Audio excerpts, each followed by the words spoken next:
Hi again.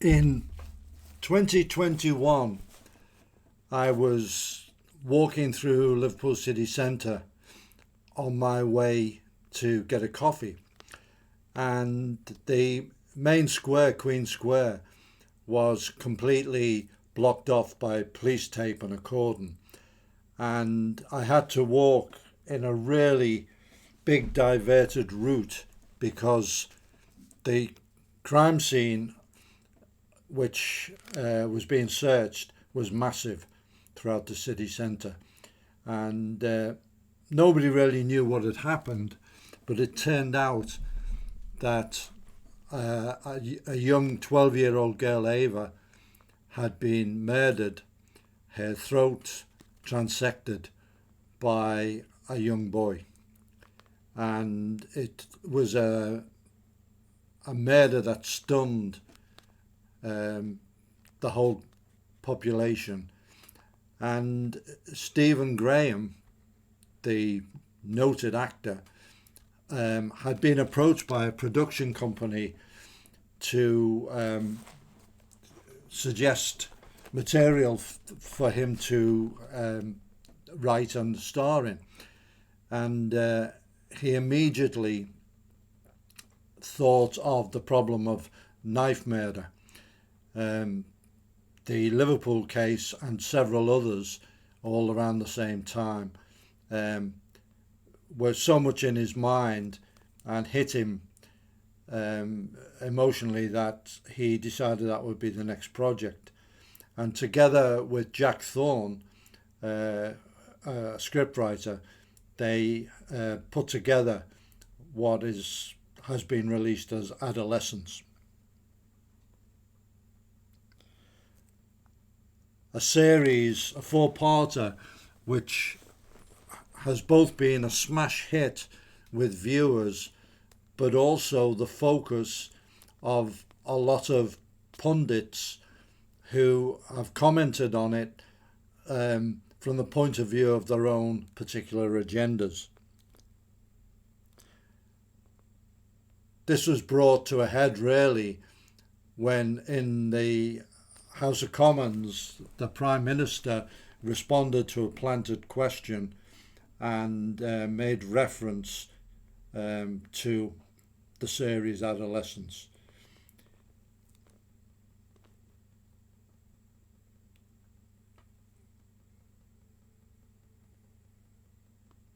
So before I even watched it, I was aware that it was a very, very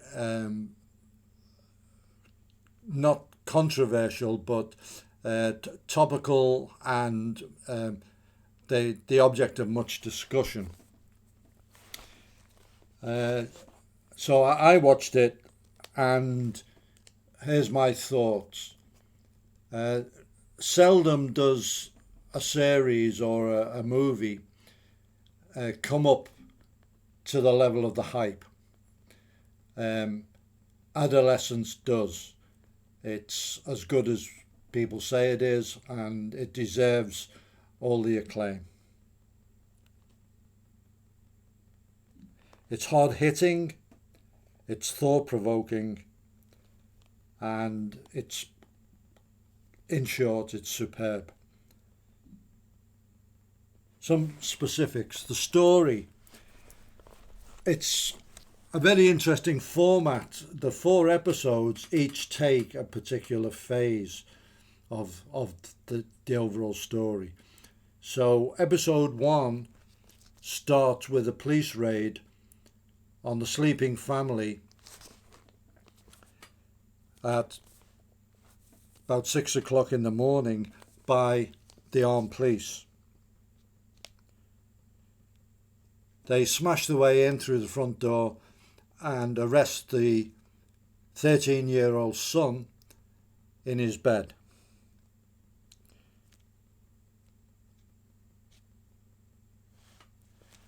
This really is the only quibble I've got with the series, that I don't believe that it will be within the remit of the armed police to lead the raid on a 13-year-old boy, albeit that he's accused of or suspected of a knife murder. It would probably just be taser officers. However, it's very dramatic, and the family are completely shocked. They can't understand what's going on. They're law-abiding. They've had no interaction with the police, and they're being told very, very little. And the action then moves to the police station, and the level of shock continues because you're in the system. You're under the police rules. You're introduced to concepts such as appropriate adults, which you may not really be aware of. You don't know whether to have a solicitor or not, or if to use the one the police suggest or whatever. What's in the best for your son, who, as far as you're concerned, is totally innocent of this. You don't know anything about it, and you're pretty sure he hasn't done anything.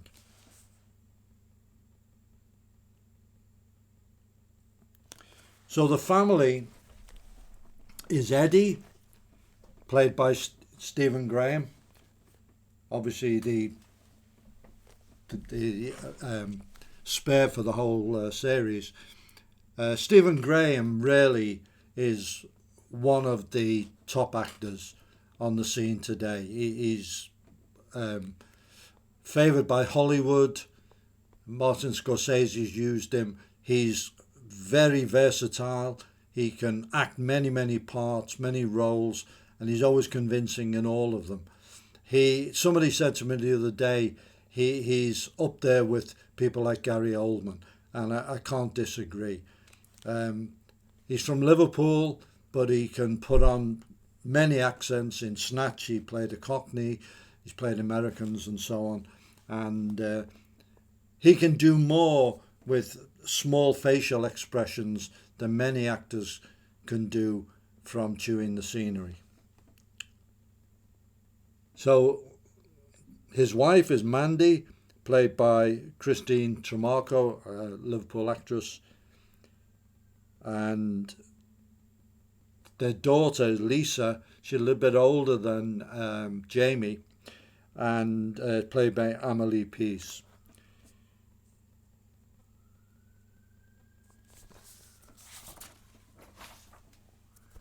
In episode 2, it's mainly the police investigation follow-up, and a lot of it centres around the school. And this is a really telling part of the story, because the school is by no means one of the worst. It's in a pretty reasonable suburban area. It's not set in Liverpool, by the way. It's set in Yorkshire.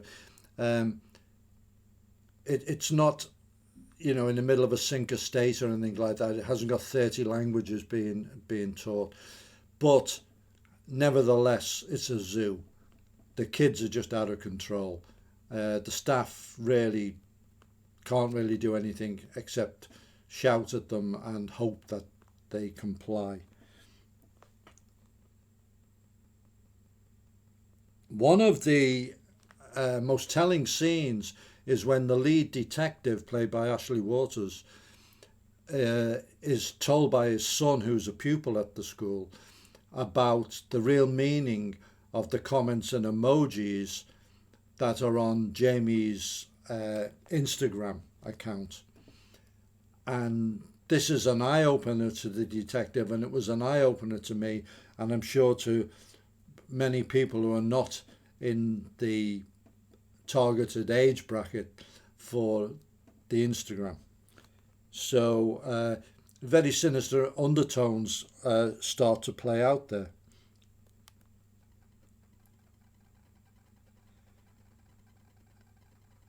Episode 3 is an extended interview between a psychologist, Bryony, who is played by Erin Doherty, and by Jamie. And this really shows the acting skills of the young actor Owen Cooper, who is really amazing. And he comes across at times in the episode as being vulnerable and at times as being chilling. And the dialogue he has to deliver is perfect. It's very believable, and really overall in the whole series, when people speak, you feel that it's real people speaking. So the writers have really captured the way people speak truly, and the slang that's used by kids, by adults in Yorkshire, and by Stevie and his wife, who are both from Liverpool. It's very, very well done.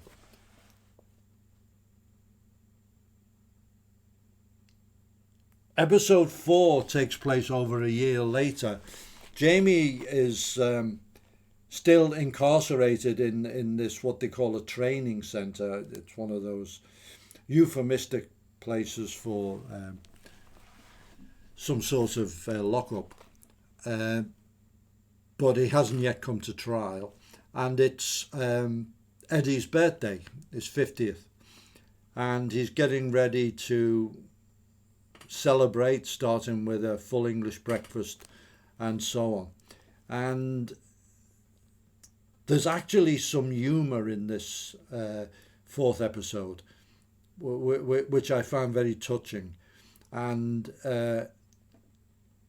at one stage, the family drive off to the shopping centre in the van, and the three of them are in the front seat of the van, and it's a brilliant scene. There's references to the music that's being played, and Eddie and Mandy both related back to when they first met at school and so on, and it's very, very touching. And then later in the episode, Jamie has called them from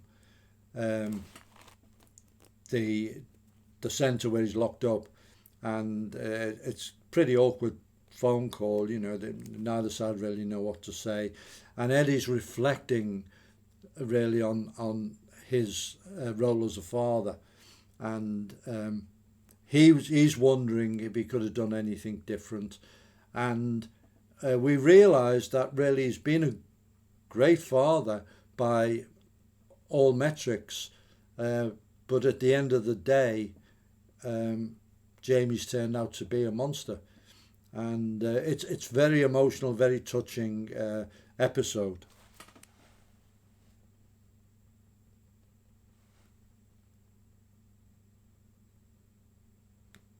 So overall, as I said, the script is spot on.